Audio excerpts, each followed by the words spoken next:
안녕하세요. 경제 하우투 ELS, DLS 편 진행자 표현봉입니다. 지난 시간부터 DLS에 대해서 알아보고 있는데요. 오늘도 웰스에듀의 조재영님과 DLS에 대해서 좀 더 알아보도록 하겠습니다.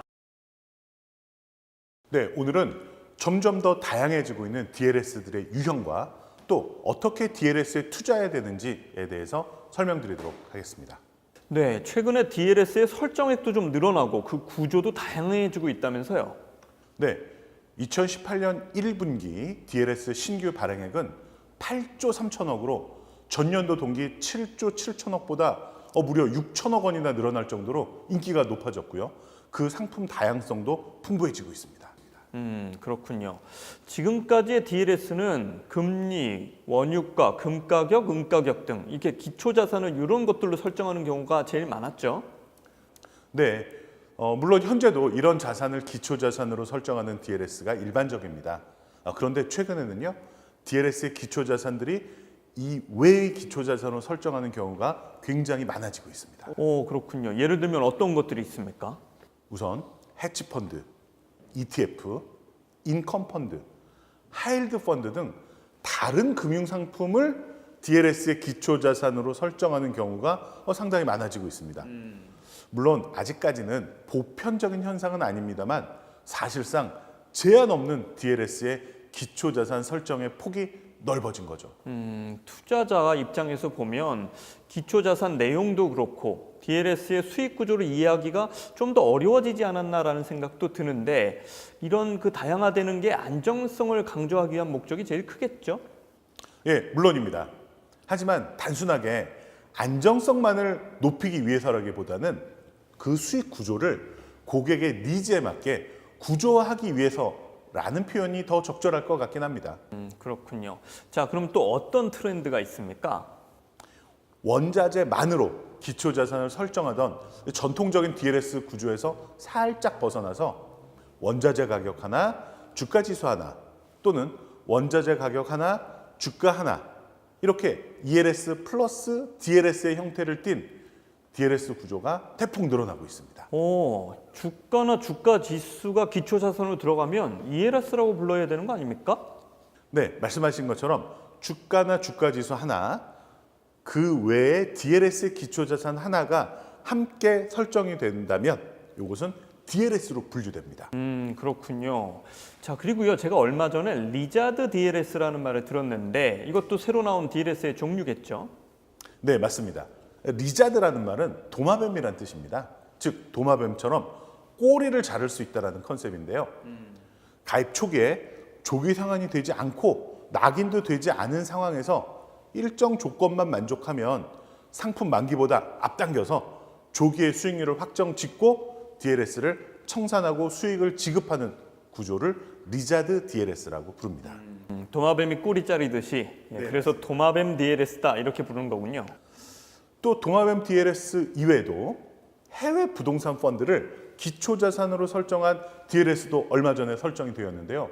이 역시도 기존의 틀에서 벗어난 진화된 형태의 DLS라고 볼 수 있습니다. 네, 일반 펀드도 그런데 DLS도 기초자산이 이제 좀 글로벌해지는 거군요. 네, 특히 이 환율이 출렁거릴 때 환율을 기초자산으로 만든 DLS 설정이 크게 늘어납니다. 환율은 투자 목적도 있지만 수출업체, 수입업체의 안정적인 달러 수요 공급을 위한 목적으로도 많이 설정이 됩니다. 특히 단순 투자 성격이 아닌 경우에는 안전하게 원금 보장형 DLB로 발행되는 경우가 많습니다. 네, 잘 알겠습니다. 그리고요, ELS 상품도 많이 변화하고 있는데 그런 변화가 DLS 상품에도 영향을 주죠?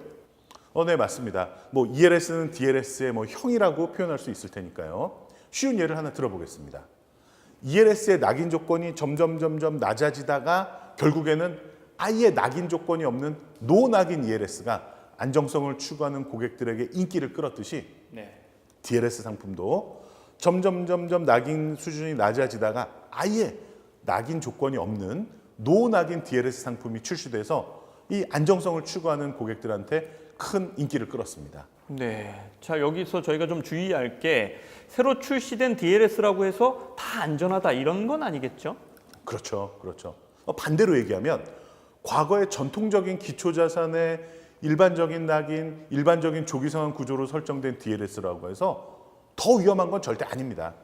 선택의 폭이 넓어진 만큼 투자자들은 꼼꼼히 챙겨야 할 것도 사실 더 많아졌다고 볼 수 있죠. 네, 어떤 것들을 미리미리 꼼꼼히 좀 챙겨보면 도움이 될까요? 일반 투자자들이 뭐 주가나 주가지수처럼 자주 접할 수 없는 기초자산들로 설정되는 경우가 대부분이기 때문에 당연히 DLS 투자 설명서를 통해서 기초자산에 대해서 꼼꼼히 분석할 필요가 있습니다. 네. 아니면 금융투자협회 사이트에 들어가셔서요. 그다음 전자공시 서비스를 선택하시고요. 거기에 파생결합증권 등 청약정보 비교 공시를 클릭하시면 다른 DLS들과 비교하면서 분석하실 수 있습니다. 네, 잘 알겠습니다. 자, 이렇게 새롭게 개발되고 있는 DLS 상품들이 더 좋아 보이기도 하지만 말씀하셨듯이 더 파악하기 힘든 기초 자산들이 등장하는 것 같아서 조금 좀 우려가 되는 면도 있습니다. 대부분 그 설정 목적은 안정성을 높이기 위한 방법입니다. 이 단순히 제시된 수익률만으로 선택하지 마시고요. 기초 자산의 내용과 설정 목적을 살펴보시면 나에게 맞는 내가 필요한 DLS를 고르실 수 있습니다. 네, 잘 알겠습니다. 자, 마지막으로요. 조언을 하나 더 붙여주신다면요. DLS는 워낙 다양한 기초자산으로 설정이 되니까 기초자산별로 분산 투자를 하실 수도 있고요. 또 원유처럼 그 변동성이 큰 기초자산을 설정한 DLS에 투자하는 경우라면 투자 자금을 한꺼번에 가입하지 말고 시점을 분산해서 시차를 두고 투자 자금을 집행하는 것도 매우 바람직할 수 있습니다. 네. 즉 DLS 상품 자체도 위험 관리를 하지만 투자자 스스로도 다양한 상품에 다양하게 분산 투자하고 가입 시점도 나누어서 투자하면 위험 관리를 할 수 있습니다.